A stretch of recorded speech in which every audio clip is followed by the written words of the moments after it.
وَلَقَدْ يَسَّرْنَا الْقُرْآنَ لِلذِّكْرِ فَهَلْ مِن مُّدَّكِرٍ۔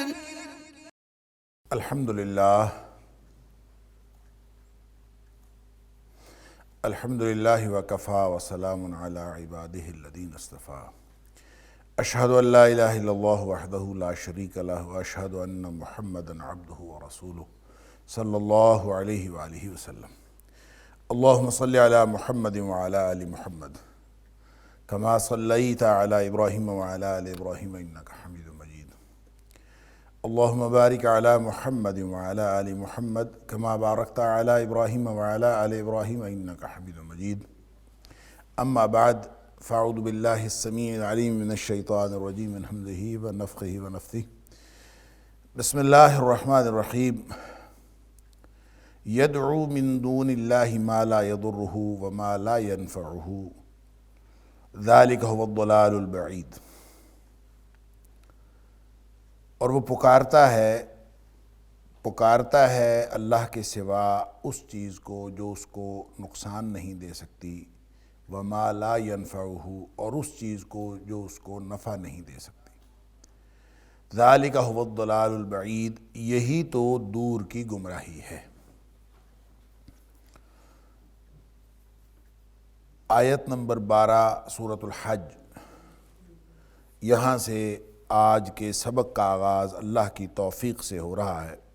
اور یہ وہ حصہ ہے سورۃ الحج کا ابتدائی حصہ آیت نمبر 1 سے آیت نمبر 24 تک، جس کے بارے میں نے پہلے بھی عرض کیا تھا کہ یہاں تنبیہ کی گئی ہے منکرین توحید اور منکرین آخرت کو۔ اور ظاہر ہے جہاں تنبیہ کی جاتی ہے وہ خالی خلی تنبیہ نہیں ہوتی، بلکہ اس کے اندر دلائل کا تبادلہ ہوتا ہے، اور اکثر اوقات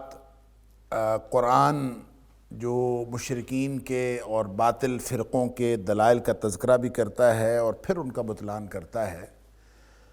اور بعض اوقات ان کے دلائل کا یا ان کے عقائد کا تذکرہ کیے بغیر اس کا بطلان کیا جاتا ہے اور پھر تنبیہ کی جاتی ہے، اور ان کے عقائد کا جو بودھا پن ہے اس کو قرآن مختلف دلائل سے اور مختلف بینات سے، آیات بینات سے ان کے عقائد کا بودھا پن اور ان کی جو شیلونیس ہے وہ اس کو قرآن حکیم واضح فرماتا ہے۔ یہاں جو ذکر ہو رہا تھا اس آیت سے قبل، وہ کسی ایسے شخص کا ذکر تھا کہ وہ کنارے پر کھڑا ہو کے، جیسے وہ بندگی تو کرتا ہے اللہ کی لیکن کنارے پہ کھڑے ہو کے، اور وَمِنَ النَّاسِ مَن يَعْبُدُ اللَّهَ عَلَى حَرْفٍ، کنارے پہ کھڑے ہو کے کیا مطلب کہ اگر کوئی اچھائی ملے گی، کوئی اچھا فائدہ ہوگا تو آگے بڑھ جائیں گے، اسلام میں پختہ ہو جائیں گے، نہیں ملے گا تو واپس ہو جائیں گے۔ اپنے دنیاوی مفادات اور فوائد کو دیکھ کے وہ اسی طرح سے کام کرتا ہے،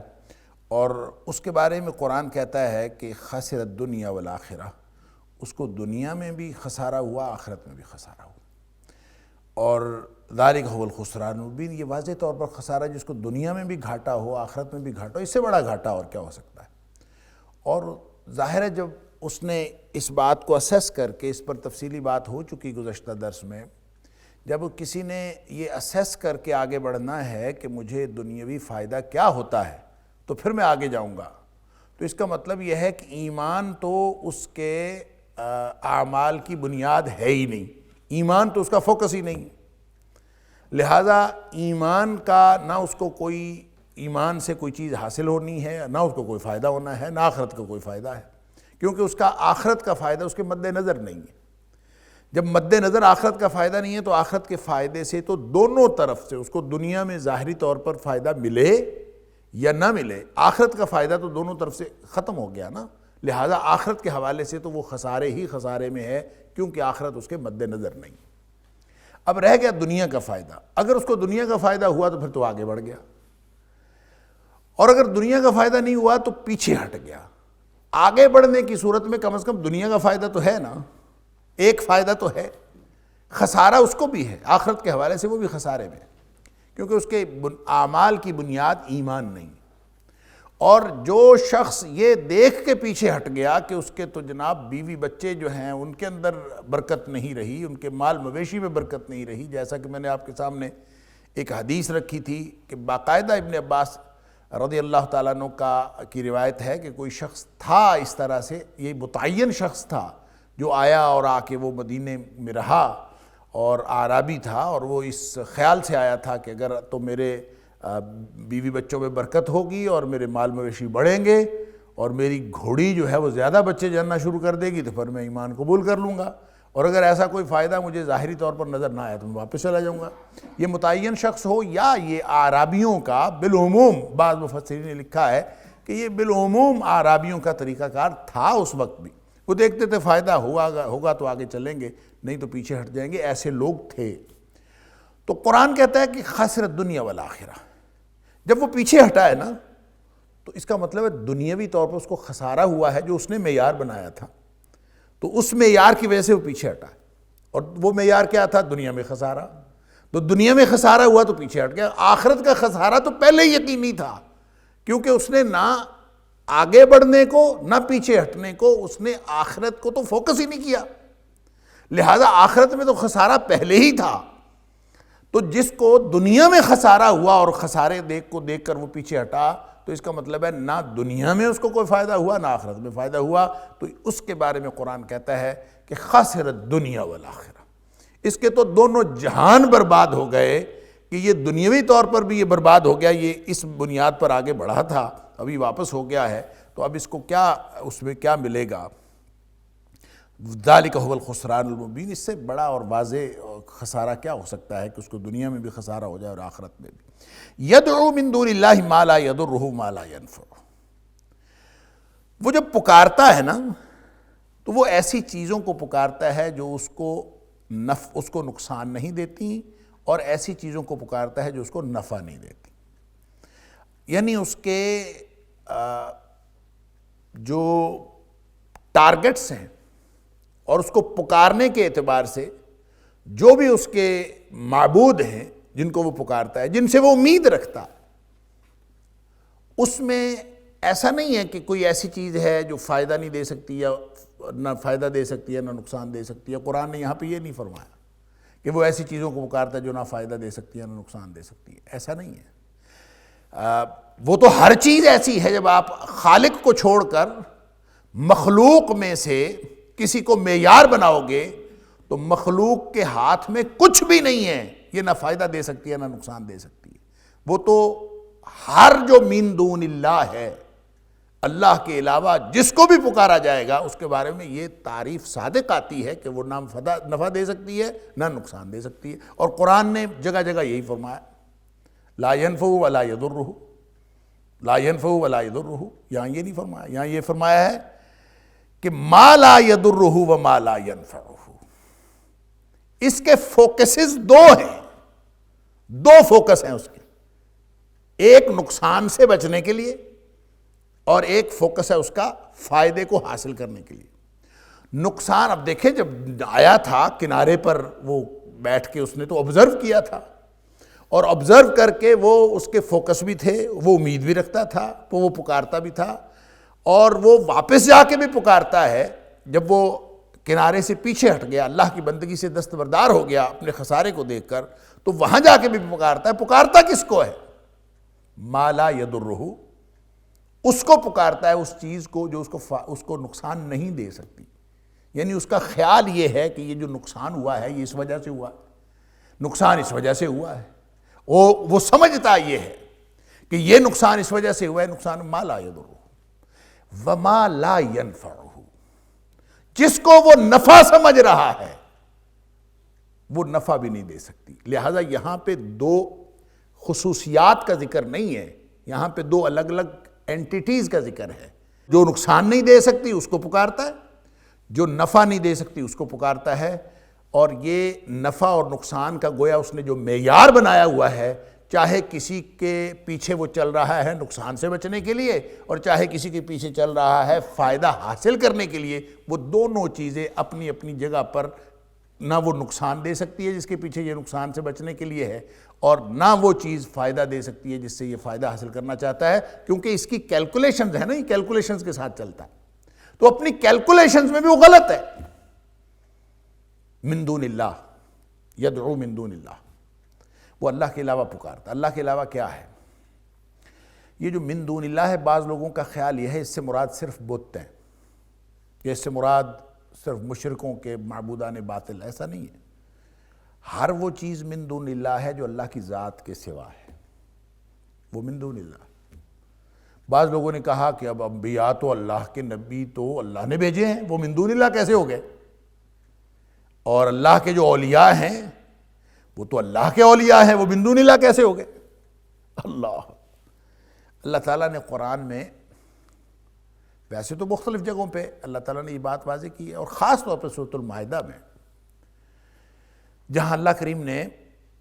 حضرت مریم اور حضرت عیسیٰ علیہ السلام کا ذکر کیا ہے، اور یہ ذکر کیا ہے کہ قیامت والے دن جو ہے وہ باز پرس ہوگی۔ حضرت عیسیٰ علیہ السلام سے سوال ہوگا کہ اے عیسیٰ تم بتاؤ، اس کو کہا جائے گا یہ بتاؤ کہ اَأَنْتَ قُلْتَ لِلنَّاسِ، کیا آپ نے کہا تھا لوگوں سے اتخذونی وَأُمِّيَ إِلَٰهَيْنِ مِن دُونِ اللَّهِ، کیا آپ نے کہا تھا کہ مجھے اور میری ماں کو معبود بنا لینا من دون اللہ، اللہ کے علاوہ؟ اب اس کا مطلب یہ ہے کہ حضرت عیسیٰ علیہ السلام کو بھی اگر معبود بنایا جائے گا تو وہ من دون اللہ ہے، جس کو آپ نے ہر وہ بات جو عبادت کی بات ہے اور جو صرف اللہ کے لائق شان ہے، جب وہ کسی اور کے لیے لائق سمجھی جائے گی، روا رکھی جائے گی، تو وہ من دون اللہ ہے۔ اور من دون اللہ سے مراد یہ ہے، اس کو آپ یوں سمجھ لیجئے، اس کائنات میں دو چیزیں ہیں، دو واضح اینٹیٹیز،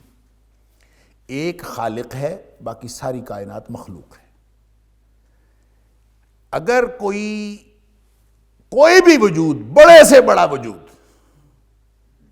وہ جتنا مرضی دنیا میں،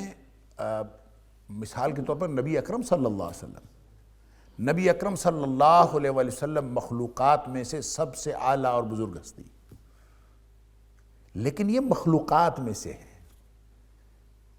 خالق الگ ہے، مخلوق الگ ہے، لہذا جو من دون اللہ نہیں ہوگا تو اس کا مطلب ہے وہ پھر اس مخلوق کی طرف تو نہیں ہے نا، پھر ہر وہ چیز جو مخلوق میں ہے وہ من دون اللہ ہے، خالق نہیں ہے وہ۔ تو دو ہی امکانات ہیں کہ اگر کوئی چیز پھر مخلوق نہیں ہے تو پھر وہ خالق ہوگی، اگر وہ من دون اللہ نہیں ہے تو پھر وہ خالق ہونی چاہیے۔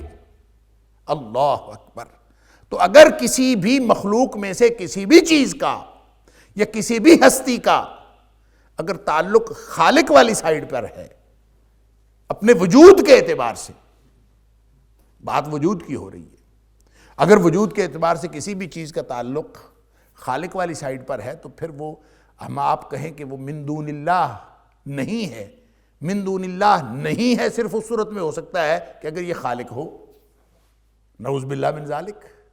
یا یہ مخلوق ہوگا یا یہ خالق ہوگا۔ اگر یہ خالق ہے تو پھر قل هو اللہ احد کا کیا معنی ہے، پھر اللہ الصمد کا کیا معنی ہے، پھر لم یلد ولم یولد کا کیا معنی ہے، ولم یکن لہ کفوا احد کا کیا معنی ہے؟ وہ تو ایک ہے ہر اعتبار سے، باقی ساری مخلوق ہے۔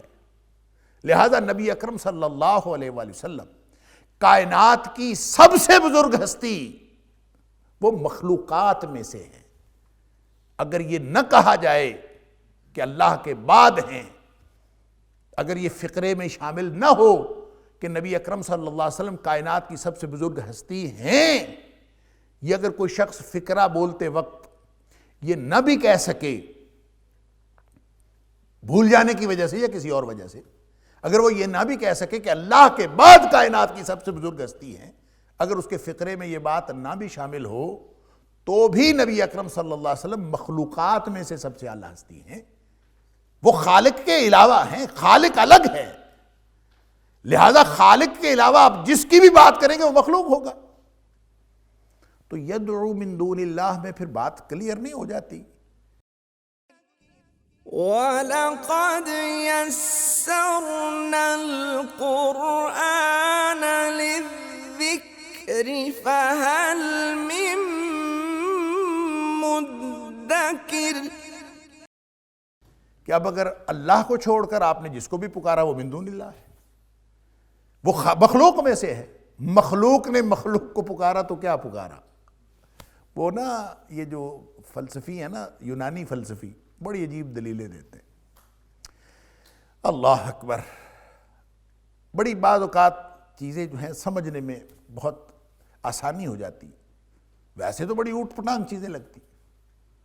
تو وہ وحدت الوجود کا جہاں تصور آیا نا، تو انہوں نے یہ وحدت الوجود کو ثابت کرنے کے لیے بڑے دلائل دیے، اور ان دلائل میں سے ایک دلیل یہ ہے کہ وجود بس ایک ہے، اور وجود یہ ہے کہ وہ ایک وجود ہونے کی دلیل یہ دیتے ہیں، وہ کئی دلائل ہیں ان کے، ایک دلیل مثلا یہ ہے کہ وہ کہتے ہیں کہ وجود جو ہوتا ہے وہ ہستی ہوتا ہے، بینگ جس کو ہم کہتے ہیں، اور جو وجود نہیں ہوتا جس کو ہم عدم کہتے ہیں وہ ناٹ بینگ ہے، عدم ہے، وہ تو ہے ہی نہیں۔ لہذا کسی بھی چیز کو آپ اگر جب ڈسکس کریں گے نا تو یا وہ عدم ہوگا یا وہ وجود ہوگا، یا وہ بینگ ہوگا یا وہ ناٹ بینگ، وہ دو ہی امکانات ہیں نا، امکانی طور پر آپ دیکھیں تو دو امکانات ہیں، یا وہ وجود ہے یا وہ عدم ہے۔ تو جو عدم ہے وہ تو ہے ہی نہیں، عدم تو اسی کو کہتے ہیں نا جو ہے ہی نہیں، تو جو ہے ہی نہیں وہ ہمارے زیر بحث ہی نہیں، تو جو زیر بحث ہے وہ وجود ہے نا۔ لہٰذا وہ کہتے ہیں کہ کسی چیز کو جب آپ دیکھ رہے ہیں کہ یہ وجود ہے تو یا آپ اس کے بارے میں یہ فیصلہ کریں کہ یہ وجود ہے، یا فیصلہ کریں کہ یہ عدم ہے۔ عدم ہے تو وہ ہے ہی نہیں، وہ وجود ہی نہیں رکھتا، اور اگر وہ وجود ہے تو پھر وہ اسی وجود کا حصہ ہے، وہ اس سے باہر نہیں ہے۔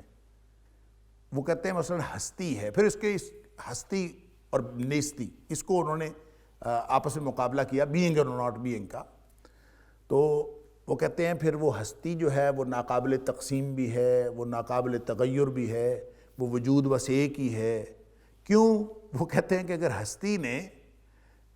حرکت کی تو وہ کہاں جائے گی؟ ہستی حرکت کر کے کہاں جائے گی؟ دو ہی امکانات ہیں، یا وہ عدم میں جائے گی یا وہ وجود میں جائے گی، اور عدم تو ہے ہی نہیں، تو اس کا مطلب ہے وجود نے حرکت کی اور وہ وجود میں گیا، تو اس کا مطلب ہے اس نے کوئی حرکت نہیں کی، اور اس سے وہ ثابت کرتے ہیں کہ وجود حرکت پذیر نہیں ہے، اس میں کچھ بھی نہیں ہے۔ ہستی نے حرکت کی اور ہستی میں گئی، اس کا مطلب ہے کوئی حرکت نہیں ہوئی۔ اگر وہ ہستی حرکت کر کے نیستی میں چلی جائے تو پھر ہم کہیں گے نا حرکت ہوئی، تو نیستی تو ہے ہی نہیں، اس کا تو وجود ہی کوئی نہیں ہے۔ اللہ اکبر، الا ھذا القیاس، وہ تغیر کو وہ کہتے ہیں ناقابل تغیر ہے، یعنی ہم کہیں ہستی تبدیل ہوئی، تغیر ہوا ہستی میں، تو تبدیل ہو کے ہستی کیا ہوئی؟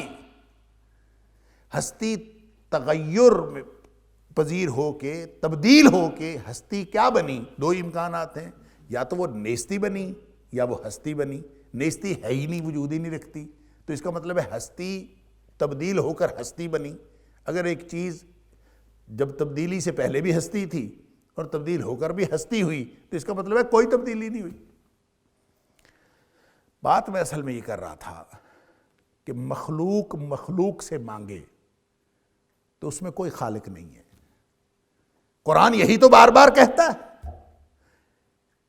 کہ جن کو تم پکارتے ہو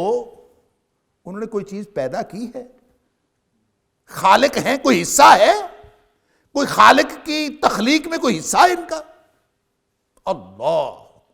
وَهُمْ يُخْلَقُونَ، وہ خود پیدا کیے ہوئے، لا يخلقون شيئا، وَهُمْ يُخْلَقُونَ، وہ خود پیدا کیے ہوئے ہیں۔ جب وہ مخلوق ہیں تو مخلوق مخلوق سے مانگے تو اس کا مطلب ہے یہ من دون اللہ ہے سارا۔ انہوں نے اپنے مخلوق کے اس سرکل میں اپنے کچھ لوگوں نے کچھ لوگوں کو الہ بنایا ہوا ہے،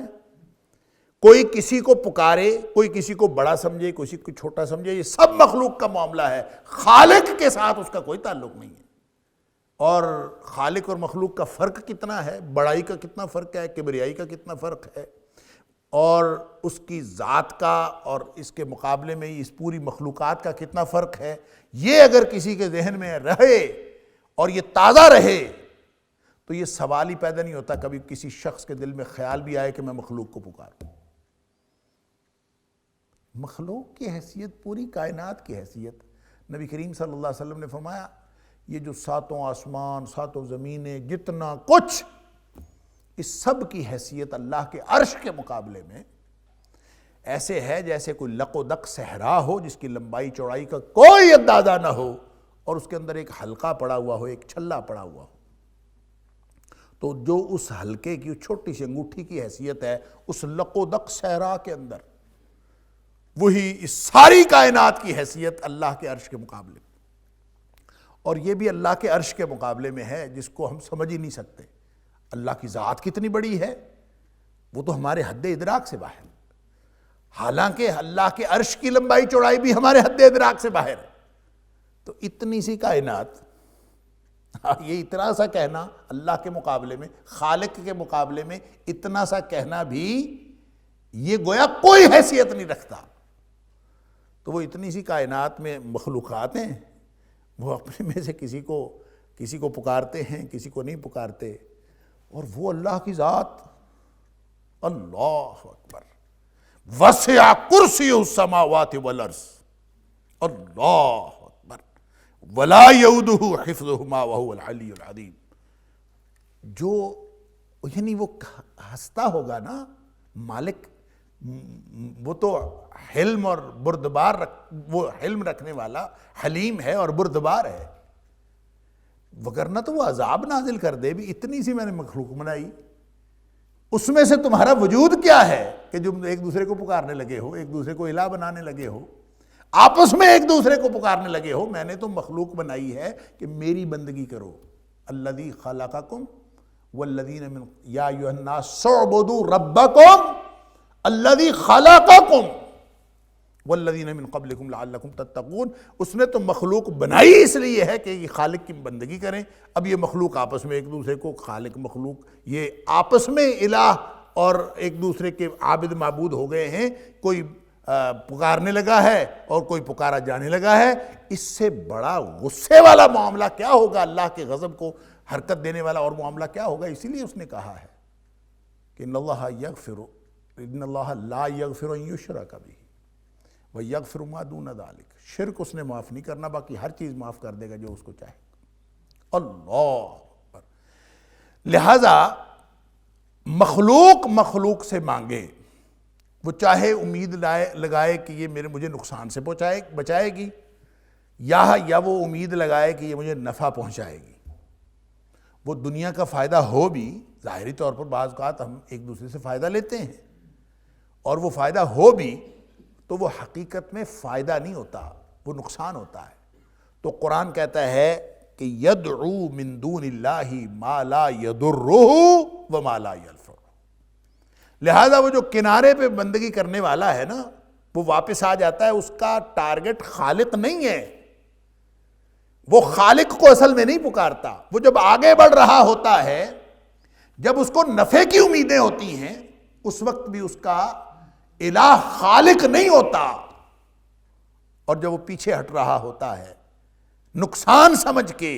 تو اس وقت بھی اس کا ٹارگٹ خالق نہیں ہوتا۔ اللہ اکبر۔ یدعو من دون اللہ، گویا جو مشرکین کا جو شرک ہے قرآن کھول کھول کے بیان کرتا ہے کہ کون سی چیز ہے جہاں تم نے اللہ کو خالق سمجھ کے تم نے اللہ کے سامنے سر تسلیم خم کیا ہو۔ آگے بڑھتے ہو تو کوئی اور ٹارگٹ ہے، پیچھے ہٹتے ہو تو کوئی اور ٹارگٹ ہے۔ یدعو من دون اللہ ما لا یضرہ ولا ینفعہ ذلک ھو الضلال البعید۔ یہی تو دور کی گمراہی ہے، یہی تو دور کی گمراہی ہے کہ خالق کو ایک طرف رکھ دیا ہے، بس معاملہ سارا مخلوق کا مخلوق کے درمیان چل رہا۔ اللہ اکبر۔ یدعو لمن ضرہ اقرب من نفعہ، لبیس المولا و لبیس العشیر، اللہ اکبر۔ پکارتا ہے لمن درہ، جو اس کو نقصان پہنچاتا ہے، اقرب من نفعہ، یعنی جس کو بھی پکارتا ہے، یہ ظاہری طور پر بھی اس کا جو فائدے اور نقصان کی جو کیلکولیشن ہے اس میں بھی یہ جس کو پکارتا ہے وہ نقصان ہی دیتا ہے، اقرب من نفعہ، اس کا نقصان پہنچانا زیادہ قرین قیاس ہے اس کا فائدہ پہنچانے سے۔ یعنی یہ جو ظاہری طور پر اس کا خیال ہے کہ کسی چیز سے فائدہ ہو جائے گا، میں کسی کے پاس چلا جاؤں گا مجھے یہ دے دے گا، میرے مال مویشیوں میں کوئی فائدہ ہو جائے گا، میرے اپنے کوئی ذاتی معاملات میں کوئی بہتری ہو جائے گی، وہ جو بھی جس کو بھی وہ پکار رہا ہوتا ہے، یدعو لمن درہ، وہ اسے پکارتا ہے کہ جس کا ضرر جو ہے، جس کا نقصان جو ہے، اقرب من نفعہ، وہ زیادہ قرین قیاس بھی ہے، زیادہ قریب بھی ہے ہونے کے اعتبار سے کہ وہ اس کا نقصان ہی ہو، اقرب من نفعہ، امکان کے اعتبار سے بھی وہ زیادہ قریب ہے، اور دوسرا یہ کہ جس کو فائدہ وہ سمجھ رہا ہوتا ہے وہ اپنے وجود کے اعتبار سے بھی نقصان زیادہ ہے، نفع نہیں ہے، دنیاوی اعتبار سے بھی اس کو وہ نقصان ہی نقصان ہے، نفع نہیں۔ لبیس المولا و لبیس العشیر، یہ کس کو پکار رہا ہے؟ بہت ہی برا کوئی اس نے ساتھی بنایا ہوا ہے، اور بہت ہی برا کوئی دوست بنایا ہوا ہے جس کو یہ پکارتا ہے، اللہ اکبر۔ بعض مفسرین نے یہ لکھا ہے کہ یہاں جو یدعو ہے نا، یہ آیت نمبر 13 کا یدعو، یہ یدعو بمعنی یقول ہے، یعنی کہے گا۔ یدعو کا ویسے لفظی معنی ہے پکارنا، پکارے گا، تو اس کو بمعنی یقول کہیں گے تو اس کا مطلب ہے کہے گا۔ کب کہے گا؟ تو اس پر مفسرین کا خیال ہے کہ یہ قیامت والے دن، اس کی جو قیامت والے دن کی جو کیفیت ہے وہ اللہ کریم نے یہاں بیان فرمائی کہ مشرک جو دنیا میں جن چیزوں کو پکارتا ہے نفع کے اعتبار سے، جن چیزوں کو پکارتا ہے نقصان کے اعتبار سے، وہ نہ نفع دیتی ہیں نہ نقصان دیتی ہیں، بلکہ وہ تو اس کو کھلی گمراہی، ذالک هو الضلال البعید، یہاں عملی طور پر کھلی گمراہی میں پڑا ہو۔ اب یہ جو اگلا یدعو ہے یہ قیامت والے دن کا معاملہ ہے۔ قیامت والے دن یدعو، یہ پکارے گا، یہ ایسے ہی ہے جیسے ہم کسی کو کہیں کہ وہ بات کر رہا ہے، بول رہا ہے، وہ کہہ رہا ہے، تو یہ مختلف الفاظ میں ایک ہی مطلب ہوتا ہے، وہ بولا، اس نے کہا، ایک ہی بات ہے۔ تو قرآن نے کہا یدعو، وہ کہے گا، بولے گا، کیا بولے گا؟ لمن درہ اقرب من نفعہ، اللہ اکبر، کہ وہ جو آگے پھر قرآن کہتا ہے لبیس المولا و لبیس العشیر، بڑا بدترین دوست اور بڑا بدترین ساتھی ہے۔ وہ یہ کس کو کہے گا؟ تو کہتے ہیں قیامت والے دن جب یہ سارے شریک جو پوجے جا رہے تھے اور مشرک جو پوجتے تھے، یہ سارے اکٹھے ہوں گے نا، اور عذاب سامنے ہوگا، تو وہ اس وقت وہ کہے گا کہ یہ بڑے بدترین لوگ تھے۔ وہ اپنے باطل معبودوں کو کہے گا کہ یہ بڑے بدترین دوست تھے اور بڑے بدترین ساتھی ہیں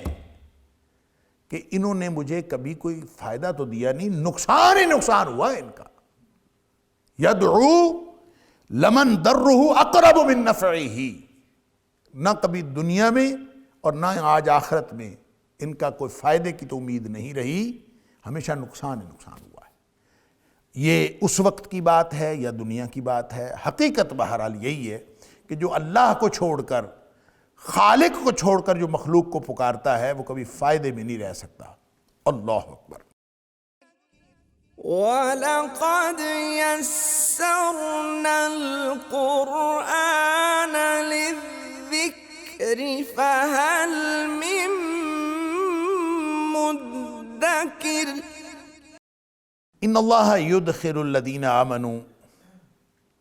اللہ تعالیٰ تو جنت میں ان لوگوں کو داخل کرے گا جو ایمان لائیں۔ سادہ سی بات ہے، مومن ہو گئے، اللہ پر ایمان لے آئے۔ اللہ پر ایمان لانے کا مطلب کیا ہے؟ کہ میں اللہ کو علی کل شیء قدیر سمجھتا ہوں۔ اللہ پر ایمان لانے کا مطلب یہ ہے کہ میں اللہ ہی کو مشکل کشا سمجھتا ہوں۔ میں یہ جو دنیا کے جتنے اسباب ہیں یہ سارے اللہ کے پیدا کردہ، جب میں نے اللہ پر ایمان لانے کے بعد اللہ ہی کو اپنی ساری دعاؤں کا مرکز و محور بنا لیا، تو اسباب میں سے وہ کس کو میرے کام پر لگا دے، اسباب میں سے کس کو میرے لیے مفید بنا دے، کس کو میرے لیے نقصان دہ بنائے، یہ اس کا کام ہے، یہ میرا کام نہیں ہے۔ اللہ نے اسباب پیدا کیے ہیں، اور وہ اسباب کو، کن اسباب کو میرے لیے فائدہ مند بنا دے گا، کن اسباب کو میرے خلاف کر دے گا، یہ اسی کا کام۔ ہم کہتے ہیں کہ جناب میں نے تو بڑی محنت کی ہے، فائدہ ہی کوئی نہیں نکلتا۔ بھئی نہ نکلے فائدہ، اگر تو محنت کی ہے کسی ایسے ٹارگٹ کے لیے کہ جو مادی ٹارگٹ تھا اور وہ حاصل نہیں ہوا، تو زندگی کی محنت تو ضائع ہو گئی نا۔ ٹارگٹ تھا مادی، محنت کی، حاصل نہیں ہوا تو محنت ضائع ہو گئی۔ اور اگر مادی ہی ٹارگٹ تھا، مقصد اس میں سے اللہ کو راضی کرنا تھا، تو وہ ٹارگٹ حاصل ہوا یا نہیں ہوا وہ تو راضی ہو گیا، لہذا محنت تو ضائع نہیں گئی۔ بظاہر نتیجہ ایک جیسا ہے، لیکن حقیقت میں محنت ضائع نہیں ہوئی۔ ان اللہ یدخل الذین آمنوا وعملوا الصالحات، جو ایمان کی بنیاد پر نیک عمل کرتے ہیں ان کو تو اللہ جنت میں داخل کرے گا، جنات تجری من تحتها الانہار، اللہ اکبر، ان کو اللہ جنتوں میں داخل کرے گا۔ اب ایمان اور عمل صالح پورے قرآن میں جو کرکس ہے ہمارے کرنے کا، وہ ایمان اور عمل صالح۔ اگر ایمان اور عمل صالح ٹھیک ہے تو اللہ جنت دے دے گا، بات ختم۔ جنت اللہ نے اپنی مخلوق کے لیے بنائی ہے، اپنے لیے تو نہیں بنائی۔ کس کے لیے بنائی ہے؟ مخلوق کے لیے۔ مخلوق کون ہے؟ ہم میں سے وہ جو ایمان لائے گا اور عمل صالح کرے گا، اس کے لیے جنت ہے۔ اور وہ جنت کتنی بڑی ہے، کتنی چھوٹی ہے، اس نے نبی کریم صلی اللہ علیہ وسلم اس کی بہت ساری صفات بیان فرما دی، قرآن نے بھی بہت کچھ بیان فرما دیا۔ اور کتنے چھوٹے عمل پر کتنی بڑی جنت مل جاتی ہے، کتنے چھوٹے عمل پر کیا کچھ مل جاتا ہے، اللہ اکبر۔ یہ اللہ کے علاوہ کوئی نہیں جانتا۔ ہمیں ابھی معلوم نہیں ہے نا، وہ تو اس دنیا سے جائیں گے تو پتہ چلے گا کس عمل کے بدلے میں کتنی بڑی جنت ہے۔ تو ویسے نبی کریم صلی اللہ علیہ وسلم نے فرمایا کہ جو آخری جنتی جنت میں جائے گا، اس کو جو جنت ملے گی وہ اس دنیا سے 10 گنا بڑی ہوگی، اللہ اکبر۔ اب یہ اللہ کو ہی معلوم ہے کہ وہ اللہ نے ہمارے لیے کیا پیدا کر رکھا ہے، کیا چیزیں بنا رکھی ہیں۔ کسی شخص نے کچھ نہیں دیکھا، کسی کو کچھ نہیں معلوم، لیکن یہ بہرحال معلوم ہے کہ اللہ نے ان چیزوں کے بدلے میں یہ جو ایمان اور عمل صالح ہے نا، آپ اگر سوچنا شروع کر دیں کہ ایمان اور عمل صالح کا بہت ہی کوئی اعلیٰ معیار ہے، اور نمونہ تو نبی اکرم صلی اللہ علیہ وسلم ہے، لیکن کیا کوئی شخص عمل اور ایمان کے اعتبار سے ایک نبی کے برابر ہو سکتا ہے؟ نعوذ باللہ من ذالک، نہیں ہو سکتا۔ وہ جتنا مرضی اچھا کر لے وہ امتی ہی رہے گا، اس کے اندر خامیاں بھی رہیں گی، اس کے اندر خرابیاں بھی رہیں گی۔ ساری خامیوں اور ساری خرابیوں کے باوجود اللہ نے جو ہمارے لیے تیار کر رکھا ہے، اللہ اکبر، وہ کیا ہے وہ اس کے علاوہ کوئی نہیں جانتا، اور وہ کتنا زیادہ ہے، چھوٹی سے عمل پر وہ کتنا دے دے گا ہمیں کچھ نہیں پتا، لیکن ٹریک درست ہونا چاہیے۔ ٹریک کیا ہے؟ ایمان اور عمل صالح کا۔ اگر ایمان اور عمل صالح کی بنیاد پر عمل کر رہے ہیں تو دنیا تو وہی ہے، زندگی تو وہی ہے، وہی زندگی کافروں نے گزارنی ہے، وہی مشرکوں نے گزارنی ہے، وہی ایمان والوں نے گزارنی ہے۔ وہی اعمال ظاہری طور پر نظر آ رہا ہے کہ دنیا کی تگ و دو وہ بھی کر رہے ہیں، دنیا کی تگ و دو وہ بھی کر رہے ہیں، لیکن مومن کا مقصد اللہ کو راضی کرنا ہے، اور کافر اور مشرک کا مقصد دنیا میں فوائد لینا ہے، بس یہ فرق ہے۔ اگر ہمارا مقصد اللہ کو راضی کرنا ہے، ہم بھی اپنے ماں باپ کے لیے، ہم بھی اپنے بچوں کے لیے، ہم بھی سب لوگوں کے لیے، سارے جو اہل ایمان، جو ایمان والے ہونے کا دعویٰ کرتے ہیں، وہ بھی ساری ذمہ داریاں ادا کر رہے ہیں، لیکن ان کے لیے جو بشارت ہے وہ یہ کہ تم اگر اپنے بیوی بچوں پر بھی خرچ کرو گے وہ تمہاری طرف سے صدقہ لکھا جائے۔ کیوں؟ مقصد اللہ کو راضی کرنا ہے۔ زندگی، مومن کی زندگی اللہ کے لیے ہوتی۔ اگر مقصد یہ ٹریک کلیئر ہو گیا، کام تو وہی کر رہا ہے، وہ بھی جا کے سارا دن مزدوری کرتا ہے، رات کو لا کے اپنے بچوں کا پیٹ پالتا ہے، اور وہ جب اپنے بچوں کا پیٹ پالتا ہے تو چونکہ اس کی زندگی کا مقصد اللہ کو راضی کرنا ہے، لہٰذا وہ بچوں کا پیٹ پالتے ہوئے اس کی طرف سے صدقہ لکھ لیا جاتا ہے، کیا بلکہ ہر چیز عبادت بن جاتی ہے، پھر اس کا سونا جاگنا عبادت بن جاتا ہے، بلکہ وہ تجارت کر رہا ہوتا ہے، وہ اپنا کاروبار کر رہا ہوتا ہے۔ نبی کریم صلی اللہ علیہ وسلم فرمایا تاجر الصدوق الامین مع النبیین والصدیقین والشہداء یوم القیامہ، ایماندار اور سچا تاجر کاروبار کر رہا ہے، جھوٹ نہیں بولتا۔ کیوں نہیں بولتا؟ اللہ نے منع فرمایا ہے، نہیں کرنا، جھوٹ نہیں بولنا، اور بددیانتی نہیں کرنی، منع ہے، حرام ہے، نہیں کرنی، لہذا بددیانتی بھی نہیں کرتا، اور ساتھ جھوٹ بھی نہیں بولتا۔ کاروبار کر رہا ہے، اسی منڈی میں وہ بیٹھا ہے، اسی منڈی میں دوسرا بیٹھا ہے جو جھوٹ بھی وہ کہتا ہے جی جھوٹ کے بغیر تو کاروبار چلتا ہی نہیں ہے، وہ کہتا ہے تھوڑی سی ڈنڈی نہ مارے کاروبار چلتا ہی نہیں ہے، اور جو سچ بولتا ہے اس کو کہتا ہے تو نہیں کامیاب ہو سکتا۔ ٹھیک ہے، وہ کامیاب ہو یا نہ ہو، شام کو منافع اس کا بھی غیر یقینی ہے، اس کا بھی غیر یقینی ہے، دنیا کا فائدہ یقینی نہیں ہے، نہ اس کا یقینی ہے نہ اس کا یقینی ہے، لیکن ایک بات یقینی ہے، جس نے سچ بولا اور دیانتداری کے ساتھ کیا، اور اس لیے کیا کہ یہ میرے اللہ کا حکم ہے، تو وہ تجارت کرتے ہوئے تاجر اپنی بددیانتی سے بچ کر اور جھوٹ سے بچ کر جس نے تجارت کی ہے، اس کے لیے یہ گارنٹی ہے، کام وہی کر رہا ہے، اسی منڈی میں بیٹھا ہے، تو کہتا ہے کہ اس کے لیے گارنٹی ہے کہ مع النبیین والصدیقین والشہداء یوم القیامہ، یہ قیامت والے دن نبیوں، صدیقوں اور شہیدوں کے ساتھ ہوگا۔ اور دوسرا جو ہے وہ کہتا ہے جی لو جی جھوٹ بولے بغیر بھلا کو کام ہوتا ہے،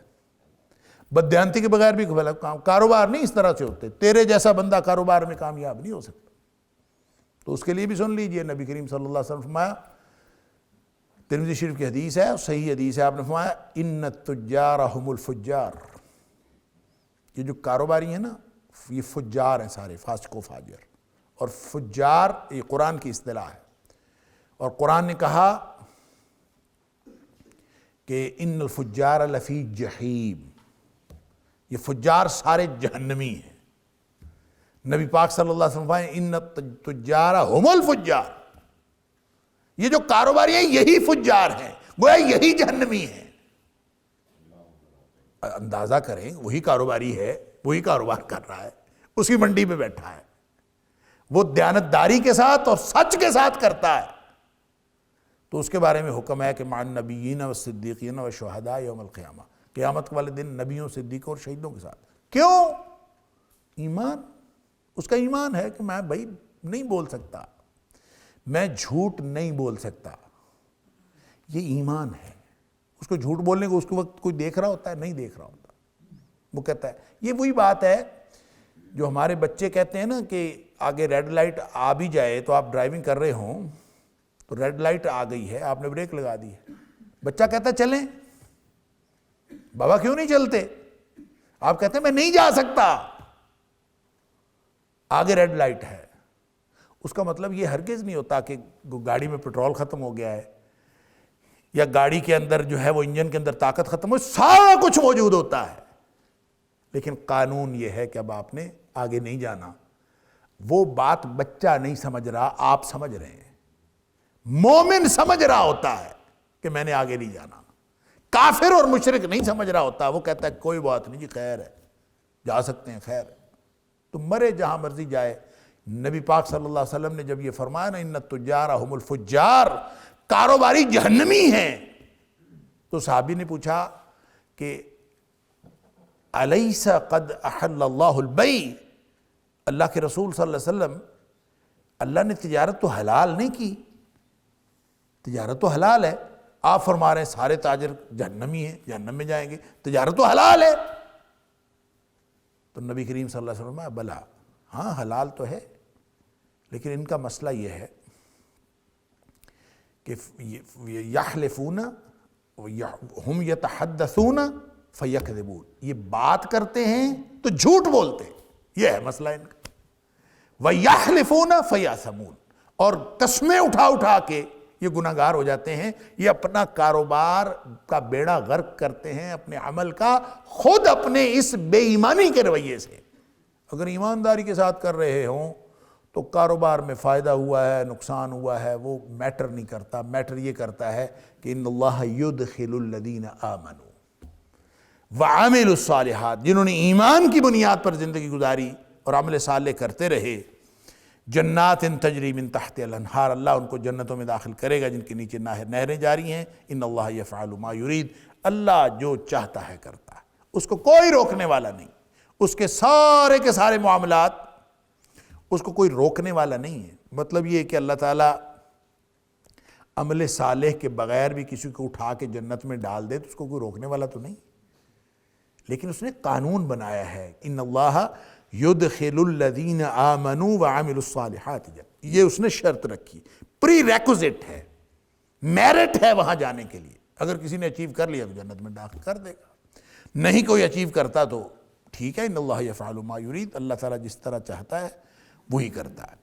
إن هذا القرآن يهدي للتي هي أقوم ويبشر المؤمنين الذين يعملون الصالحات أن لهم أجرا كبيرا